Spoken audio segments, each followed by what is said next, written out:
ఉంది, లక్షల జనం ఉంది, ఫ్యామిలీ ప్లానింగ్ లేదు. అప్పుడు ఒక్కొక్కరు చాలా మంది పెట్టారు. కానీ వాళ్ళందరిలో దేవుడు ఏమన్నాడు?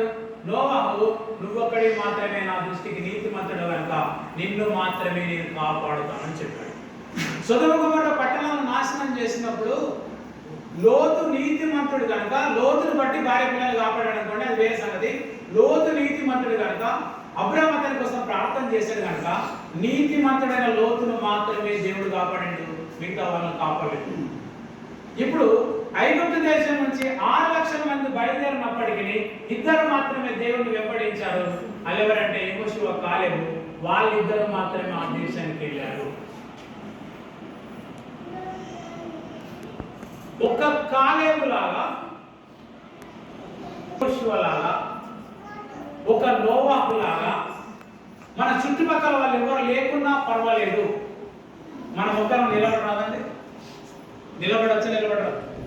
6 లక్షల మంది ఇద్దరే నిలబడ్డారంటే జస్ట్ థింక్ ఆఫ్ ఎంత కష్టమో. ఇంతకు రామచంద్ర చెప్పినట్టు కులం లేదు నీకు అనొచ్చు, అగ్గి లేవనొచ్చు, నీళ్ళు లేవనొచ్చు, మీ ఫంక్షన్లకు మేము రాము అని చెప్పొచ్చు. కానీ నువ్వు దేవుడి కోసం నిలబడ్డప్పుడు, దేవుడి పక్షాన ఉన్నప్పుడు, ఎంతమంది నీ పక్షాన లేకున్నా నీకు ఏం కూడా కాదు. ఓకేనండి? మీకు అట్లా కావాలని లేదా? ఆ ఒక్కరు నువ్వెందుకు కావద్దు, ఆ ఒక్కరు నువ్వెందుకు కావద్దు, మిగతా వాళ్ళతో మనకేంటి అంటే ఒక విషయం గమనించండి. మీరు ఎంత మందిలో ఉన్నా సరే దేవుడి దృష్టికి నువ్వు ఉంటే, అంటే నీ గురించి దేవుడికి ఎవరు రికమెండ్ చేయాల్సిన పని లేదు. మన హృదయం ఏంటో దేవుడికి తెలుసు, మనం ఏంటో దేవుడికి తెలుసు. ఒకవేళ మీరు అనుకోవచ్చు, మన లోపల కొన్ని పాపాలు ఉన్నాయి కదా, వాటిని తీసేయాలి కదా. తీసేయాలి. నువ్వు తీసేయాలనుకుంటే దేవుడు తీసేస్తాడు, నువ్వు తీసేయాలనుకుంటే దేవుడు తీసేయడు. అది నీ మీద ఆధారపడింది. ఒకసారి న్యాయాధిపతుల గ్రంథం తీయండి. ఇప్పుడు వీళ్ళు వాగ్దానం ఇశ్రాయేలు దేశంలో అడుగు పెట్టారు. అడుగు పెట్టిన తర్వాత దేవుడు ఏం చెప్పాడంటే, అక్కడ ఉన్నటువంటి వాళ్ళని అందరినీ పారదోలండి, మీరు వాళ్ళని ఎవరిని మీ దగ్గర ఉంచుకోవద్దు, వాళ్ళతో మీరు సహవాసం చేయొద్దు, వాళ్ళ దేవతలకు మీరు మొక్కద్దు అని చెప్పి వీళ్ళేం చేశారో తెలుసా? న్యాయపతులు 19వ వచనం. ఎస్ ప్లీజ్, తొందరగా చదవాలి నాకు. న్యాయపతులు 1:19 అని గట్టిగా చదవాలి. ఒక మైక్ పట్టుకోవచ్చు.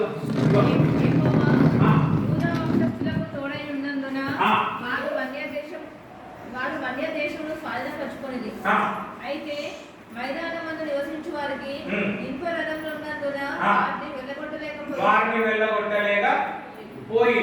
ఓకేనండి? 28 ఇశ్రాయేలీయులు బలవంతులైన తర్వాత వారు కనానీయుల చేత వెట్టి పనులు చేయించుకునేది కానీ వారిని బొత్తిగా వెళ్ళగొట్టలేదు. Okay, next verse 29. ఎఫ్రాయిమీయులు గెజెరులో నివసించిన కనానీయులను వెళ్ళగొట్టలేదు. ఓకే, తర్వాత గెజెరులో కనానీయులు ఓకే, 32వ వచనం. ఆషేరీయులు దేశ నివాసులైన కనానీయులను వెళ్ళగొట్టగా వారి మధ్య రైట్. దేవుడు ఏం చెప్పిండండి? ఇశ్రాయేల్ దేశాన్ని ఇస్తున్నాను, అక్కడ ఉన్న ప్రజలను మీరు వెళ్ళగొట్టడానికి అని చెప్పాడు. వీళ్ళేం చేశారు? వెళ్ళగొట్ట లేదు. వాళ్ళతో సహవాసం చేశారు, ఫ్రెండ్షిప్ చేశారు, వాళ్ళతో కలిసి జీవించడానికి ఇష్టపడ్డారు. ఇప్పుడు దేవుడు ఏం చేశాడంటే 2వ అధ్యాయం 3వ వచనం అండి. సరే, 2వ అధ్యాయం 1 నుంచి 3 వచనం చదవండి.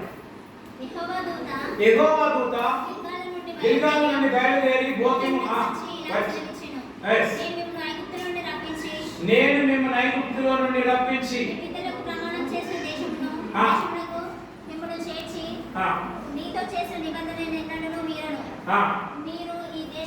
ఒక్క నిమిషం స్లోగా.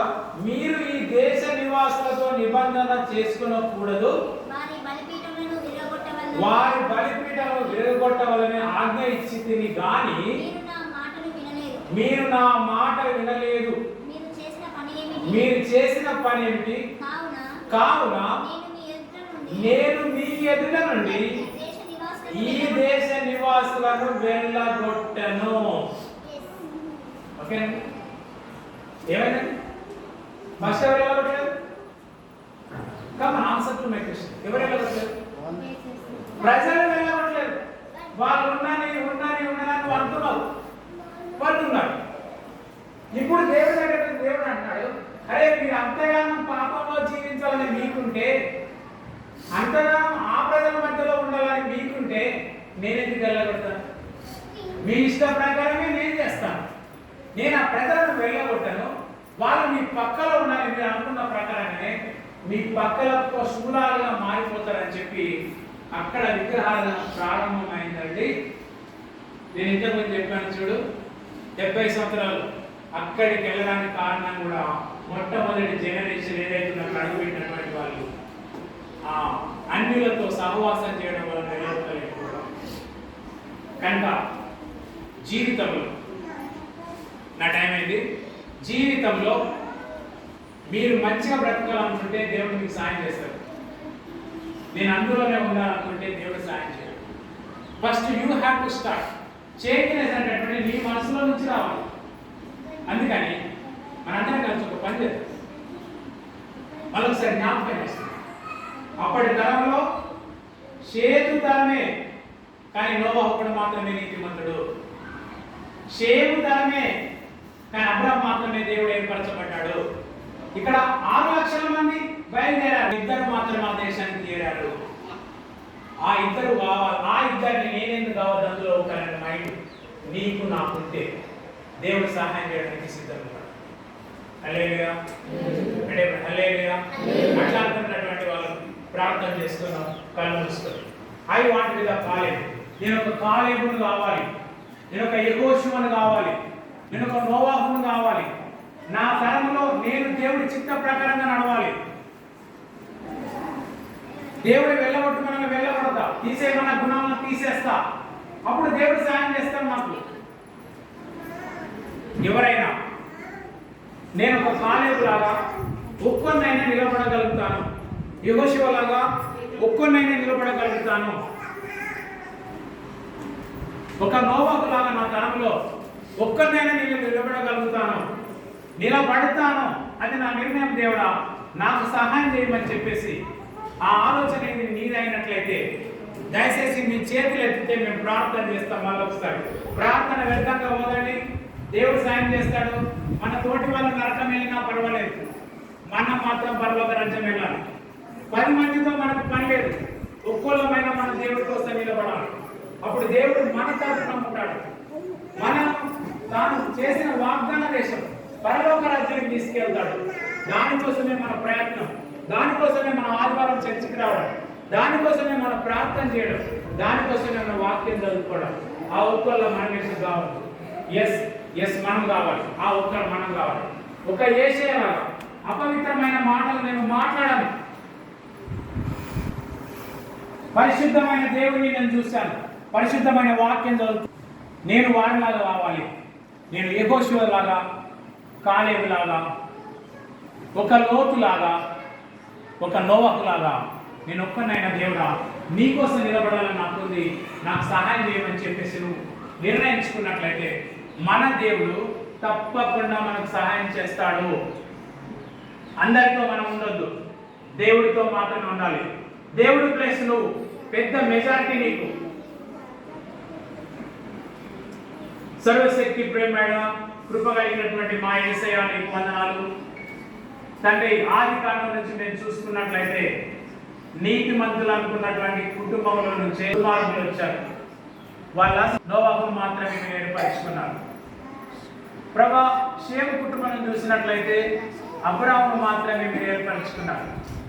ఐగుప్తు దేశం నుంచి 6 లక్షల మంది బయలుదేరితే 20 సంవత్సరాల పైబడినటువంటి వారు, అందులో 2 మాత్రమే మిమ్మల్ని నమ్మారు తండ్రి. అన్ని లక్షల మంది అక్కడే ఆరణ్యంలోనే చనిపోయారు. ప్రభా ఈ బ్రతుకున్న ఈ తరం వాళ్ళు కూడా, ఆ కొత్త తరం వాళ్ళు కూడా వాళ్ళతో సహవాసం చేయకండి అని ప్రభా బైబిల్ ద్వారా మోషే బోధించిన తర్వాత కూడా వాళ్ళతో స్నేహం చేసి వాళ్ళని వెళ్ళగొట్టలేదు. ప్రభా వాళ్ళని వెళ్ళగొట్టకుంటే నేను కూడా వెళ్ళగొట్టాను అని చెప్పారు తండ్రి. మనుషులుగా ఫస్ట్ మేము నిర్ణయం తీసుకుంటే మంచి జీవితం జీవించాలని, వాళ్ళలాగా నిలబడాలని మాకు ఆలోచన ఉంటే తండ్రి మీరు సహాయం చేయడానికి సిద్ధంగా ఉన్నందుకు నీకు వందనాలు చెల్లిస్తూ ఉన్నాం. ప్రభా ఇక్కడ నా పరానటువంటి భేదం లేదు తండ్రి. నిన్ను నమ్ముకున్న వ్యక్తులు మాత్రమే నీకు ఇంపార్టెంట్. నీకోసం నిలబడే వాళ్ళు మాత్రమే ఎన్నుకోదగినటువంటి వారు, మీ చేత ప్రేమింపదగినటువంటి వారు. ప్రభువా నీకు వందనాలు చెల్లిస్తున్నాం. విన్నటువంటి మా మనసులో పనిచేసి ఎవరైతే ధైర్యంతో మేము వారిలాగా ఉండాలని కోరిక కలిగి ఉన్నారో, ఎవరైతే ధైర్యంతో చేతులు ఎత్తారో వారి కోసం ప్రార్థన చేస్తున్నాం తండ్రి. పరలోక రాజ్యం నుంచి మీరు చూస్తున్నారు. ఈ వాక్యం నీ ఆత్మ చేత రాయబడ్డటువంటిది, నీ ఆత్మావేశం చేత రాయబడ్డ వాక్యం తండ్రి. నీ ఆత్మ ఇక్కడ పనిచేస్తున్నాడు ప్రభువా, నీకు వందనాలు చెల్లిస్తూ ఉన్నాం. మాలో ఒక మార్పు తీసుకురావడానికే ఈ మీటింగ్ పెట్టారు తండ్రి. అందుకని నీకు ఎంతగానో వందనాలు చెల్లిస్తూ ఉన్నాం తండ్రి.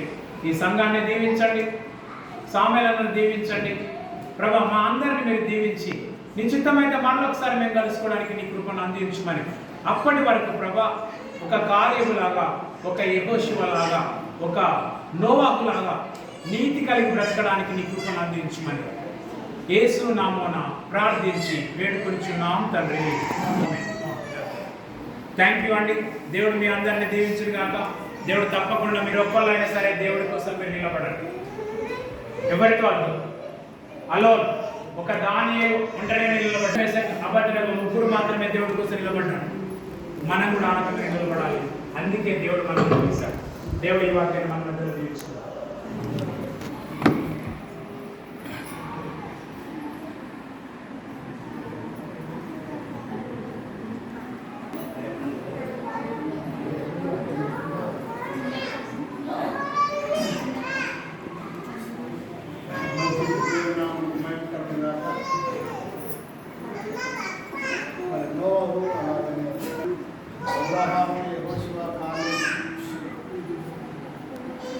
యెహోషువ మీరు ఎవరిని సేవిస్తారో మీరు సేవించండి.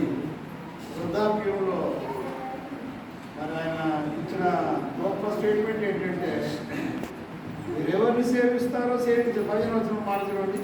యెహోవాను సేవించడం మీ దృష్టికి కీడని తోచిన కదా మీరు ఎవరిని సేవించదరో నాది అర్థాన్ని మీ పితరులు సేవించిన దేవతలను సేవించదరు. అమోరీయుల దేశమున మీరు నివసిస్తున్నారే వారి దేవతలను సేవించదరు. నేడు మీరు కోరుకొనుడి, మీరు ఎవరిని సేవింపగోరినను కోరుకొనినను నేనును నా ఇంటి వారును యెహోవాను సేవించు. బాగుపడతావు.